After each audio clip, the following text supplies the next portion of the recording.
Next heading है यहाँ पे कुंडली की स्थितिज ऊर्जा। एक्चुअली में कुंडली की स्थितिज ऊर्जा होती क्या है? अमूमन आपने ये पढ़ा है कि जब भी हम किसी भी परिपथ में धारा का प्रवाह करते हैं तुरंत उसमें चुंबकीय फ्लक्स में परिवर्तन आता है, जिसके कारण एक प्रेरित धारा प्रवाहित होने लगती है। तो उसी प्रकार यहाँ भी वही चीज है कि कुंडली की स्थितिज ऊर्जा किन बातों पे निर्भर करती है। यदि कुंडली में ठीक है धारा का हम प्रवाह करते हैं, जैसे ही हम धारा प्रवाहित करते हैं तुरंत चुंबकीय फ्लक्स में परिवर्तन आता है, जिसके कारण एक प्रेरित धारा उत्पन्न हो जाती है जो उस धारा का विरोध करती है जो कुंडली में की मूल धारा है। ठीक है, जैसे ही इसका विरोध होता है तुरंत जो धारा की वैल्यूएशन है वो घटना स्टार्ट करती है। ठीक है, अब धारा के द्वारा जो भी यहाँ पे कार्य किया जाता है वह स्थितिज ऊर्जा के रूप में कुंडली में संचित हो जाता है, जिससे हम कुंडली की स्थितिज ऊर्जा कहते हैं। समझ में कुछ बात आई? नहीं है, चलिए फिर से बताते हैं आपको कि मान जैसे ही कुंडली में जैसे ही धारा का प्रवाह होता है, ठीक है, स्वाप्रेरण के कारण जो धारा है विपरीत दिशा में एक प्रेरित धारा प्रवाहित होने या उत्पन्न हो जाती है जो मूल धारा का विरोध करती है। इस विरोध के कारण जो भी कार्य धारा द्वारा किया जाता है वह कुंडली में स्थितिज ऊर्जा के रूप में संचित हो जाता है, इससे हम कुंडली की स्थितिज ऊर्जा कहते हैं। अब बात समझ में आई? अतः कुंडली में अगर क्यों कूलाम आवेश हम प्रवाहित कर रहे हैं, प्रवाहित किया जाए तब किया गया कार्य कितना होगा? कि कुंडली में क्यों आवेश प्रवाहित कर रहे हैं, आई धारा प्रवाहित कर रहे हैं तो किया गया कार्य कितना होगा? जाहिर सी बात है, हमने पढ़ा है W बराबर होता है BQ।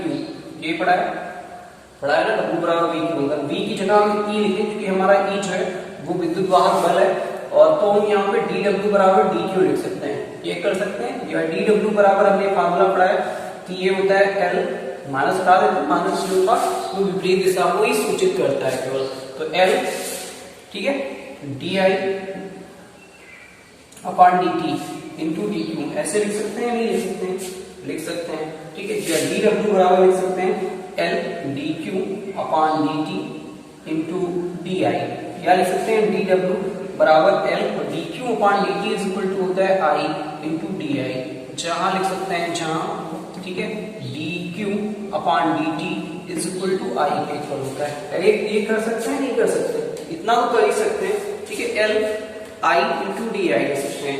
यदि कुंडली में जो कुंडली थी, ठीक है, तभी प्रेरित धारा प्रवाहित होगी जब कुंडली में धारा को या मूल धारा को प्रवाहित करेंगे तभी तो कुंडली की स्थितिज ऊर्जा होगी, है ना। अगर धारा नहीं प्रवाहित हो रही है तो कुंडली की स्थितिज ऊर्जा कुछ भी नहीं होगी। तो मानते हैं शुरुआत में जो धारा थी वो 0 रही होगी, बाद में हमने कुछ धारा प्रवाहित की, बाद में हमने मान लीजिए I0 धारा प्रवाहित की, तो जो हमारी लिमिटेशन है वो 0 to I0 हो जाएगी। 0 to I0 मानते हैं कि ये धारा हमने जो हमारी धारा है वो कार्य करने के पश्चात I0 हो जाती है, तब किया गया कुल कार्य जो होगा वो dW बराबर integration 0 to I0 L I DI हो जाएगा। या लिख सकते हैं इसको W, ठीक है, ये लिखेंगे 0 to W, ठीक है, dW W आएगा। अब ये हो जाएगा L 0 to I0 उसके बाद I इंटू DI, ठीक है। अगर इसका हम समाकलन करते हैं तो ये आता है L I upon I square by 2 और ये आता है 0 to I0, ठीक है। उसके बाद फिर हम यहां से लिख सकते हैं क्या? W बराबर L I0 स्क्वायर बटे 2, ये लिख सकते हैं, ये लिख सकते हैं। तो ये जो किया गया हमारा कार्य, और जाहिर सी बात है किया गया कार्य जो है वो स्थितिज ऊर्जा के बराबर होता है, क्योंकि कार्य ऊर्जा आपने प्रमेय पढ़ी है। तब हम लिख सकते हैं अगर W को हम U लिखें, किया गया कार्य स्थितिज ऊर्जा के इक्वल होगा, तब U बराबर आएगा 1/2 L I0 स्क्वायर। ये रिलेशन होता है कि ये जो स्थितिज ऊर्जा होगी उस कुंडली की वो इतनी होगी। इतनी बात समझ में आई सभी के? उसके बाद चलिए नेक्स्ट हेडिंग आपको बढ़ाते हैं। नेक्स्ट हेडिंग में बताते हैं अन्योन प्रेरण, ठीक है। इससे पहले आपने पढ़ा था स्वप्रेरण, अब पढ़ते हैं अन्योन प्रेरण। यही डालते हैं अन्योन प्रेरण।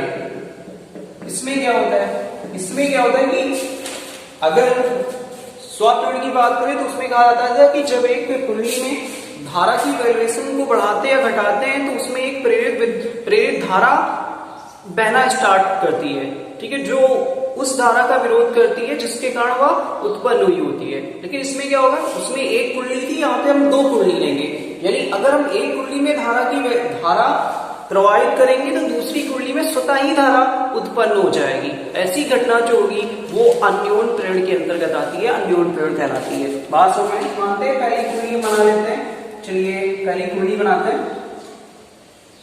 ये आपकी पहली कुंडली है, यहाँ पे हमने धारा नियंत्रक लगाया, ठीक है, और एक बैटरी लगा दी और यहाँ पे एक कुंजी लगाई। हम कुंजी को खोल रहे हैं, बंद कर रहे हैं। ये आपका प्लस पॉइंट होगा और फिर ये माइनस होगा, ये आपका प्लस, और इसको लिखते हैं RH, ठीक है।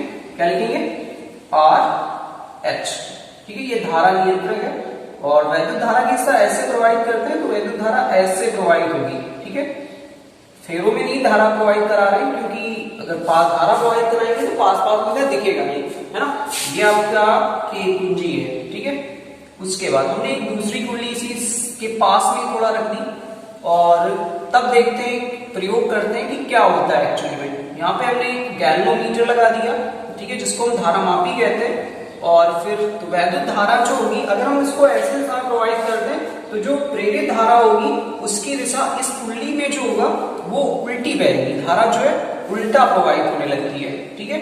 ऐसे होकर ऐसे, यानी अब धारा की दिशा ये चेंज हो जाएगी। ये धारा जो होगी ये प्रेरित धारा होगी। क्या होगी, ये धारा जो होगी वो प्रेरित धारा होगी। बात समझ में आ रही है। इसमें कहा जाता है जब दो कुंडलियों को पास पास रखकर उनमें एक कुंडली में धारा को प्रवाहित करते हैं, धारा के मान में परिवर्तन करते हैं, ठीक है, तो पास में रखी दूसरी कुंडली में एक प्रेरित वैद्युत वाहक बल उत्पन्न हो जाता है, इसके कारण एक प्रेरित धारा बहने लगती है। यह घटना वैद्युत चुंबकीय प्रेरण की यह घटना जो है वो अन्योन प्रेरण कहलाती है, ठीक है। जब दो कुंडलियों को हम पास पास रखते हैं, अगर एक में हमने वैद्युत धारा को प्रवाहित किया, ठीक है, तो दूसरी कुंडली में स्वतः ही एक प्रेरित विद्युत वाहक बल उत्पन्न हो जाता है, जिससे कारण एक प्रेरित धारा बहने लगती है, ठीक है। वैद्युत चुंबकीय प्रेरण की जो एक घटना घट रही है इसको कहते हैं हम अन्योन प्रेरण। क्यों घटती है, क्योंकि यहाँ से जो चुंबकीय बल रेखाएं निकल कर जाती है वो कहीं ना कहीं इस कुंडली से होकर गुजर जाती है, ठीक है। ये चुंबकीय बल रेखाएं दिखा रहे हैं कि आपने पढ़ा है जब भी किसी परिपथ में हम धारा का प्रवाह करते हैं तुरंत परिपथ के चारों ओर चुंबकीय छेद उत्पन्न होता है। इसके कारण यहाँ पे चुंबकीय बल रेखाएं जो है इस कुंडली में पहुंचती हैं, जिसके कारण यहाँ पे एक प्रेरित धारा उत्पन्न हो जाती है। जो घटना घट रही है इसको हम बोलेंगे विद्युत चुंबकीय प्रेरण। इतनी बात सभी के समझ में आई, ठीक है। जिस कुंडली में धारा परिवर्तित होती है उसे हम प्राथमिक कुंडली, और जिस कुंडली में प्रेरित धारा उत्पन्न होती है उसे हम द्वितीय कुंडली कहते हैं। जैसे ट्रांसफार्मर है, अभी आपने नहीं पढ़ा है, देखा है ट्रांसफार्मर सबके गांव में लगा होता है ना। ट्रांसफार्मर में क्या होता है, यह ट्रांसफार्मर जो है अन्योन प्रेरण के सिद्धांत पे कार्य करता है। उसमें भी दो कुंडलियां होती हैं। पहली कुंडली में धारा को हम प्रवाहित करते हैं, दूसरी कुंडली में स्वतः ही धारा बहने लगती है। जिससे आप लोग जानते हो कि ट्रांसफार्मर जो है वो क्या करता है, ट्रांसफार्मर कुछ नहीं करता। ट्रांसफार्मर सिर्फ ये करता है कि जिसकी वैल्यूएशन कम आ रही है उसकी वैल्यूएशन को बढ़ाना, और जिसकी वैल्यूएशन ज्यादा आ रही है उसकी वैल्यूएशन को घटाना। जिसे आप देखते हो पावर हाउस, ठीक है, पावर हाउस में से जो वैद्युत धारा जो है वो भेजी जाती है, तो वैद्युत धारा जो है अधिक वेग से भेजी जाती है। वैद्युत धारा की प्रबलता वहां पे अधिक होती है। कहां से, पावर हाउस से। पावर हाउस से जब धारा भेजी जाती है तो वैद्युत धारा मैक्सिमम भेजी जाती है, जबकि विभवांतर बहुत ही कम, या वोल्ट जो आपका विभवांतर आता है वो बहुत ही कम होता है, ठीक है। जब आपके ट्रांसफार्मर पे वो धारा पहुंचती है तो धारा प्राथमिक कुंडली में पहुंचती है जाके, ठीक है। वहां पे जो आपका विभवांतर है कम होता है और वैद्युत धारा की वैल्यूएशन ज्यादा होती है। जब ट्रांसफार्मर से होकर द्वितीय कुंडली में वैद्युत धारा पहुंचती है तो वहां पे क्या होता है, वहां पे वैद्युत धारा की वैल्यूएशन कम हो जाती है, जबकि विभवांतर अधिक हो जाता है। विभवांतर क्या हो जाता है, अधिक हो जाता है। अब कहोगे क्यों, ऐसा क्यों करते हैं, क्योंकि अगर आप विभवांतर मान लीजिए जो पावर हाउस है वहां से हमने विभवांतर ज्यादा भेज दिया तो क्या होगा, जो परिपथ में क्षय होगा वो अधिक हो जाएगा। क्या हो जाएगा, जो जैसे आप देखते हो कि जो पावर हाउस है वहां से अगर विभवांतर अधिक भेजेंगे तो बाहर वातावरण में, तारों के द्वारा बाहर वातावरण में जो वैद्युत धारा है या उसका जो विभवांतर है वो क्षय हो जाएगा, जिसके कारण आप तक जो धारा जितनी चाहिए उतनी नहीं पहुंच पाएगी। इसलिए धारा की वैल्यूएशन ज्यादा की जाती है और विभवांतर कम रखा जाता है। जबकि ट्रांसफार्मर्स के गुजरने के पश्चात, ट्रांसफार्मर के गुजरने के पश्चात क्या होता है, वहां पे विभवांतर अधिक हो जाता है जबकि धारा की वैल्यूएशन कम हो जाती है। ठीक है, तो इस तरह से ट्रांसफार्मर जो है वो अन्योन प्रेरण के सिद्धांत पे कार्य करता है। ठीक है, इतनी बात समझ में आई। उसके बाद आता है अन्योन प्रेरण गुणांक आता है। ठीक है,